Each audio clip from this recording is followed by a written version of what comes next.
Sir నమస్తే sir. నమస్తే. Okay, మనం చూస్తున్నాం సార్, జానీ మాస్టర్ గారిని అరెస్ట్ చేశారు, 14 రోజులు రిమాండ్లో పెట్టారు. ఇప్పుడు అది ప్లాన్డ్ అమ్మా. 14 రోజులు రిమాండ్లో పెట్టడం, రేపు కోర్టులో ఖచ్చితంగా జడ్జి మందలిస్తాడు ఈ పోలీస్ ఆఫీసర్ని. పోక్స్ కేసు పెట్టడానికి ఏ ఆధారాలతో పెట్టావు?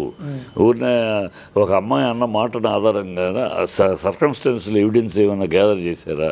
ఇప్పుడు 8 ఏళ్ల క్రితం 6 ఏళ్ల క్రితం ఆ అమ్మాయి ఉండగా చేశాడు అనేదాన్ని మైనర్ అని ఆ అమ్మాయి ఇప్పుడు మేజర్ అమ్మాయి అప్పుడెప్పుడో నేను మైనర్గా ఉన్నప్పుడు ఏదో చేశాడు అని చెప్పేదానికి నువ్వేమి ఆధారాలు కలెక్ట్ చేసావు, ఏ పాయింట్ మీద ఈ కేసు పెట్టావు, ఈ సెక్షన్ పెట్టావు అని అడుగుద్ది.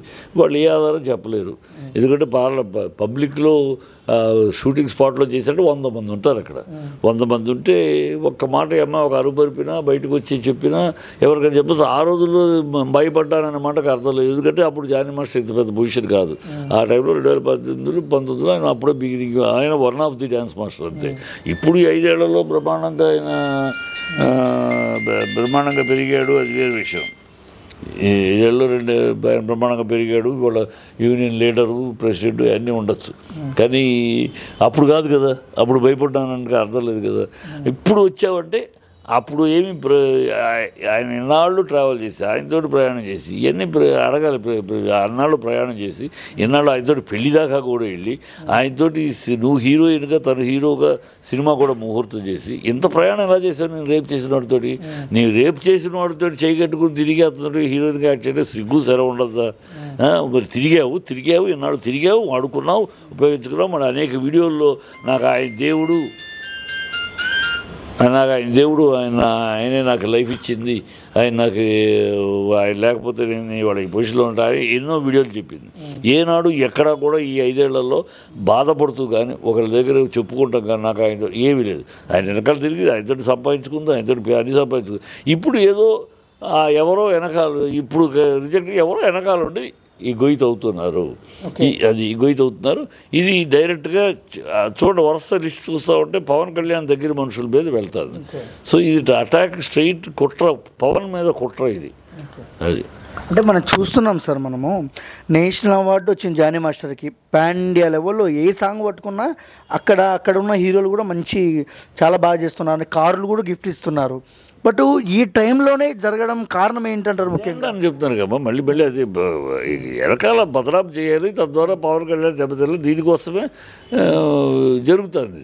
ఎవరే ఉంటారు చేసేవాళ్ళు? ఖచ్చితంగా చంద్రబాబు వ్యూహం. ఇది చంద్రబాబు వ్యూహం. చంద్రబాబు పవన్ కళ్యాణ్ మెచ్చుకుంటూ ఉంటాడు, వెనకాల ఇలాంటి చేస్తూ ఉంటాడు. ఎందుకంటే చంద్రబాబుకి ఏం అవసరం అంటే తన కొడుకుని ముందుకు తీసుకెళ్ళాలంటే పవన్ కళ్యాణ్ చీకటిలోకి రావాలి, తన కొడుకుని వెలుగులోకి తీసుకెళ్ళాలి. 2029 నాటి కొలువు వెళ్ళాలంటే పవన్ ఇలా వదిలేస్తే పవన్ వెళ్ళిపోతాడు. సో 29కి ముఖ్యమంత్రి క్యాండిడేట్ పవన్ అవుతాడు. అది చంద్రబాబు ఎలా అంగీకరిస్తాడు తన కొడుకుని కాకుండా? సో తన కొడుకుని ముందుకు వెళ్ళాలంటే ఈ గీతను చిన్న గీత చేయాలి. అప్పుడు తన చిన్న గీత కొడుకు పెద్ద గీత అవుతాడు. ఇది స్కీము. చంద్రబాబు రాజకీయ కుట్ర. ఇది రాజకీయంగా అతనికి చంద్రబాబు కూడా పవన్ కళ్యాణ్ మీద ద్వేషం కాదు, కానీ రాజకీయంగా అవసరం. పవన్ కళ్యాణ్ తన కొడుకు పోటీ ఇప్పుడు 2029కి, తను ఎలాగూ లేడు 2029కి. ఎందుకంటే 80 ఏళ్ళు నేను ఇదే ఆఖరి ఎలక్షన్ కూడా చెప్పేశాడు. సో వాళ్ళిద్దరిలో ప్రజల అభిప్రాయం యాజార్టుడు ఇవాళ లెక్క చూస్తే ప్రజల అభిప్రాయం కూటమి యొక్క అవుతాడో లేదో తర్వాత విషయం. కూటమి యొక్క ముఖ్యమంత్రి క్యాండిడేట్ పవన్ కళ్యాణ్ కదా అని ఎదురు చూస్తారు ప్రజలు. సో అది క్యాండిడేట్ లోకేష్ అవ్వాలి, పవన్ ఎట్లా అవుతాడు? అది చంద్రబాబు వ్యూహం. సో ఇవ్వాలంటే ఆ గీత చిన్న గీత చేయాలి, ఆ గీతను మసక గీత చేయాలి, ఆ మసిపారిపోయేటట్టు చేయాలి. అది చేస్తున్నాడు. అది దాంట్లో భాగం మొదటి అడుగు ఇది. ఇక రాబోయే కాలంలో చాలా చూస్తాం మనం. ఓకే, అంటే ఒకవేళ విమర్శ చేయాలనుకుంటే కళ్యాణ్ గారి మీదనే చేయొచ్చుగా. అదే రాజకీయం. కళ్యాణ్ మీద ఎందుకు చేస్తారు? కళ్యాణ్ మీద తన పార్టీ కూలిపోద్ది, తన అధికారం కూలిపోద్ది. కళ్యాణ్ మీద చేయరు డైరెక్ట్ చేస్తే కదా తన పార్టీ కూలుతుంది, అధికారం కూలిపోద్ది. కానీ అంత తెలివితో కొడు కదా చంద్రబాబు. అందుకని తను పొగుడుతూ ఉన్నాడు. చూడండి, ఎక్కడ చూసినా ఈ మధ్యకాలంలో పవన్ కళ్యాణ్ గొప్పగా పొగుడుతున్నాడు. ఆయన నోటేమంటే మరో వ్యక్తిని పొగట్టం ఇవ్వలే. ఎంతవరకు ఆయన నోటంటే ఎవరిని పొగిడిన దాఖలు లేవు. ఇంక్లూడింగ్ పిఎంను కూడా విమర్శించాడు, మోడీని కూడా అందరినీ విమర్శిస్తాడు ఆయన. తను ఒక్కడే గొప్పవాడు కింద మాట్లాడుతూ ఉంటాడు. తనే ఒక్కడే విషయం ఉన్నట్టు ఇంకెవరి విషయం కాదు అలా మాట్లాడుతాడు. అలాంటి వాళ్ళ పవర్ని పొగుడుతున్నాడు. ఎందుకు పొగుడుతున్నాడు? అది అతని టాక్టిక్స్. పవర్ని తన నోటితోటి తను పొగుడుతూ ఉంటాడు, తన వ్యక్తులు వెనకాల నుంచి గొయ్యి అవుతూ ఉంటారు. సో ఈ నింద ఎవరి మీదకి వెళ్తుంది? పవన్ మీద జరిగే కుట్రంతా వైసీపీ చేసేదని జనాలు అనుకుంటారు. అది ఒకే రాయికి రెండు పెట్టలని తను వేసే వ్యూహం అలా ఉంటుంది. ఒకటి తప్పంతా వైసీపీ మీదకి వెళ్ళిపోద్ది, ఫలితమేమో తన కొడుకు తనకు దక్కుద్ది. ఇది వ్యూహంగా చేస్తున్నాడు. అది చంద్రబాబు వ్యూహం అంత ఈజీగా కనిపెట్టలేం. ఇంకా 1, 2, 3 అయితే కానీ ప్రజలు అవునా అమ్మ అంటారు. అందరూ అతను ప్రజలను మభ్యపెట్టగలిగే సమర్థుడు కదా. అనేక సందర్భాలు అనేకసార్లు ప్రజల్ని అబద్ధాలతోటి మభ్యపెట్టి తన పబ్బం గడుపుకునే మహానాయకుడు అతను. ఓకే. అండ్ ఇంకొక విషయానికి వస్తే సార్, 16 ఏళ్ల నుంచి లైంగికంగా ఆవిడని వేధిస్తున్నారు, అందుకనే బలమైన ఆధారాలు ఉన్నాయి కాబట్టి ఇప్పుడు రిమాండ్ 14 రోజులు విధించారనేది అంటున్నారు. దానికి మీరేమంటారు? ఎవడంటుంది అన్నమాట? 16 ఏళ్ళ నుంచి అనేవాడికి బుద్ధి జ్ఞానం ఉందా? 16 ఏళ్ళ నుంచి చేస్తే ఒక అమ్మాయి ఒకసారి రేప్ చేస్తే మళ్ళీ వాడితోటి ప్రతిసారి రేప్ చేయించుకుంటా వాడి దగ్గరికి వెళ్తా, వాడి భూమిలోకి వెళ్ళి రేప్ చేయండి అని అంటూ ఉంటుందా? వాడికి దూరంగా ఉంటుందా? ఏ ఆడదైనా తను రేప్ చేసి తను పరామర్శించిన మగాడికి జీవితంలో దగ్గరికి వెళ్ళదు, దూరంగా ఉంటుంది. డ్యాన్స్ మాస్టర్ ఒక జానీ మాస్టర్ ఒక్కడే కాదు, ఇండస్ట్రీలో 25 మంది డ్యాన్స్ మాస్టర్లు ఉన్నారు.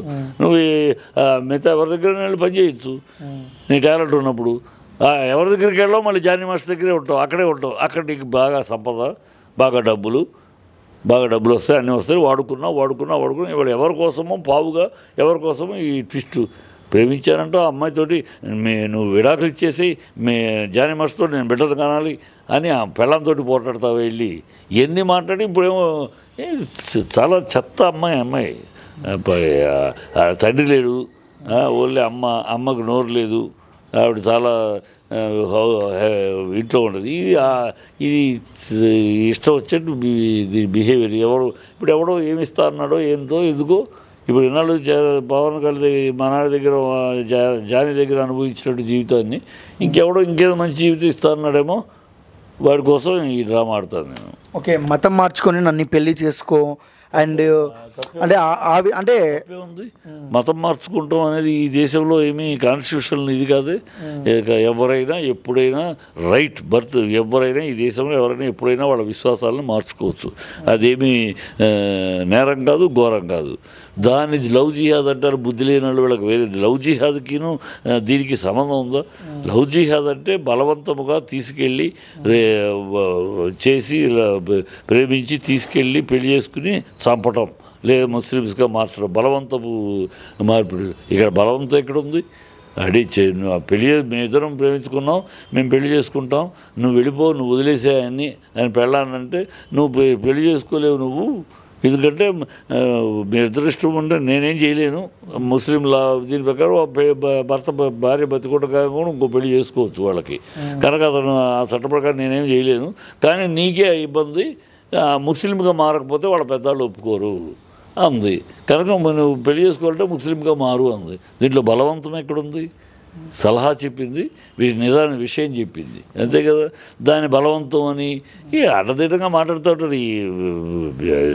ఏ విషయమో ఏమి కూలంకషంగా తెలియకుండా ఏదో గాలి సూది మాట్లాడేస్తూ ఉంటారు. లవ్ జిహాద్ అంటే ఏంటి? లవ్ జిహాద్ బుద్ధి జ్ఞానం ఉండాలి ఆ మాట్లాడే వాళ్ళకి. అండ్ జానీ మాస్టర్ వాళ్ళ వైఫ్ కూడా ఆవిడ మీద దాడి చేసింది అనే కేసులో పెట్టారు. దాన్ని ఎలా చూడవచ్చు సార్ మనం?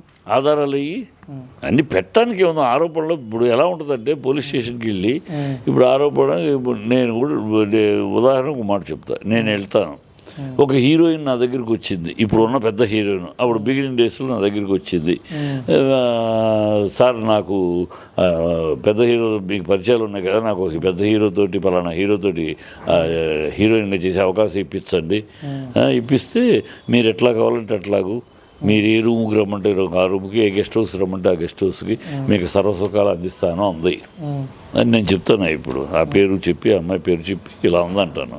నువ్వేమంటావు దానికి? ఇప్పుడు ఆధారాలు ఏమున్నాయి సార్ అని అడుగుతావు కదా పక్కగా. అదేంటి సార్ ఒక అమ్మాయి మీద ఇలా అంటున్నారు, ఆధారాలు ఏమున్నాయి, మీరు అమ్మాయి మిమ్మల్ని మాట్లాడినప్పుడు ఏంటి అది అడుగుతారు లేదా? మరి అదే మాట అమ్మాయిని అడగరే అంటాను. అమ్మాయి చెప్తేనేమో గాస్పెల్ ట్రూత్, అమ్మాయి చెప్తే వేదవాక్కు, మొగాడు చెప్తే అబద్ధమా ఏంటది? అమ్మాయి చెప్పితే అడగరే, మరి అడగండి ఏమో ఆధారాలు ఏంటి చెప్పు. 100 మంది ఉన్న షూటింగ్ స్పాట్లో నువ్వు చేశాడంటున్నావు ఏమిటి? షూటింగ్ స్పాట్లో ఎలా చేస్తే ఎవరో ఒకళ్ళకి 100 మందిలో ఒకళ్ళకి కాకపోతే ఒకళ్ళకని తెలుస్తుంది కదా. తెలియకుండా నువ్వు దాగిపోయాడు. వ్యాన్ నుంచి ఒక రేప్ చేయబడిన అమ్మాయి వ్యాన్లోంచి దిగుతూ ఉంటే ఆ ముఖ కవళకి వెళ్ళి తెలుస్తాయి. తల రేగిపోయి జుట్టు పోయాడు. శుభ్రంగా నీట్గా బయటికి దిగావు. నీట్గా బయటికి దిగితే అంటే రేపు అయినాక అలంకరించుకుని వచ్చావు బయటికి. ఇవన్నీ వినటానికి ఎంత వింతగానో వికృతంగా ఉన్నాయి, దరిద్రంగా ఉన్నాయి. అదే పోలీసులు అందుకనే వెనకాల వేరే హ్యాండ్ ఉందని. పోలీసులు ఇంత అత్యుత్సాహంగా నువ్వు నేను ఇంకోళ్ళు అయితే అది ఉందా ఏముంది సాక్ష్యాలు ఉన్నాయి మేము ఎఫ్ఐఆర్లో చేయగలం, ఈ సాక్ష్యాలు లేకపోతే అని 36 మాట్లాడతారు ఒక సాధారణ మహిళలు వెళ్తే. ఇప్పుడు ఈ అమ్మాయికి ఇంత ప్రిఫరెన్స్ ఇచ్చి హడావిడి చేస్తున్నారంటే వెనకాల ఏదో శక్తి ఉంది. చేయండి, ఏసీ లోపల నెక్స్ట్ త్రివిక్రమ్ మీద పడండి, ఆ నెక్స్ట్ హరిశంకర్, ఆ నెక్స్ట్ ఇంకో 2-3 ఎమ్మెల్యేలు, మొత్తం 6 కనెక్టెడ్ టు పవన్ కళ్యాణ్. రేపు పవన్ కళ్యాణ్ ఎప్పుడూ రెచ్చిపోయి మాట్లాడతాడు. వరుసగా తన మనుషులే అరెస్ట్ అవుతూ ఉంటే జనాలు కూడా వస్తుంది కదా. నీకు కూడా ఇప్పుడు రేపు ఉన్నావు, పవన్ అయింది, నెక్స్ట్ మళ్ళీ త్రివిక్రమ్ మీద చేస్తున్నప్పుడు పవన్ కళ్యాణ్ మిత్రుడు. ఏంటి వరుసగా పవన్ కళ్యాణ్ మనుషులందరూ ఇలాంటి వాళ్ళుగా ఉన్నారేంటి? మన ట్విట్టర్లో కూడా ఇంత ముందుకు కళ్యాణ్ గారి త్రివిక్రమ్ గారి మీద పెట్టిన కేసు పెట్టిన అన్నీ అంటారు వస్తాను. ఎలా చూడొచ్చు సార్? అదే నెక్స్ట్ అది టార్గెట్. అది అంతే, ఇది ఒక టార్గెట్ చేస్తున్నారు. కుట్ర పవన్ కళ్యాణ్కి ఏం చేయబడిన కుట్ర, అందులో వీళ్ళందరూ పావులు పాత్రధారు అంతే. ఓకే. అండ్ జానీ మాస్టర్ గారికి ఇక బెయిలు రాదు, వచ్చిన జైలు శిక్ష మళ్ళీ తప్పదు అంటున్నారు.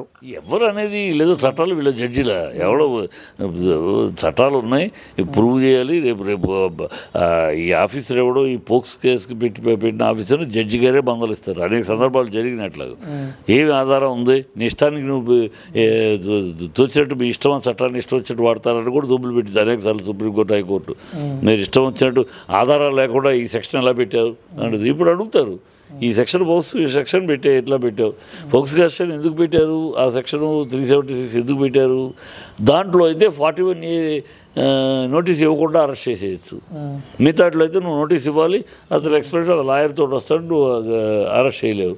అందుకని ఈ సెక్షన్ పెట్టారు. ఈ సెక్షన్ పెట్టడానికి ఆధారాలు కావాలి. ఏమున్నాయి నీ దగ్గర ఆధారాలు? రేపు అడుగుతారు. ఆ అమ్మాయి చెప్పింది, ఆ అమ్మాయి చెప్తే అది ఆధారం అయిపోద్దా? ఎట్లా ఆధారం అవుద్ది? నీకు చూసిన వాళ్ళు, ఇంకెవరో విన్నవాళ్ళు, కనీసం ఆ స్పాట్లో ఉన్నవాళ్ళు ఇంకొకళ్ళైనా ఎవరైనా సర్కమ్స్టాన్షియల్ ఎవిడెన్స్ అన్నా కావాలి. ఆ రోజు ఎవరున్నారు, ఎవరు షూటింగ్, ఎంతమంది ఉన్నారు, బాంబేలో ఎవరో ఉన్నారు, వాళ్ళెవరు ఆ స్పాట్లో ఉన్న వాళ్ళు ఎవరు. ఇప్పుడు వ్యాన్ ఉందంటే ఎక్కడో షూటింగ్ ఇక్కడ అంటే ఎక్కడో అడవిలో బెటర్ వ్యాన్ ఆ స్పాట్లోనే ఉంటుంది కదా. ఆ స్పాట్లో ఉన్నప్పుడు మరి అక్కడ ఒక బస్సు క్యారవాన్లో నేను రేపు చేస్తే అరవలేదా? నువ్వు నోరు మూసుకుని చూసుకోండి అన్నావా? ఏం పిచ్చవాగులు పెట్టడానికి కూడా వింతగానే వికృతంగా. కానీ దాని మీద అతను వెళ్ళిపోయారు, పోలీసులు వెళ్ళారంటే వెనకాల బ్యాక్గ్రౌండ్ ఉంది. ఓకే.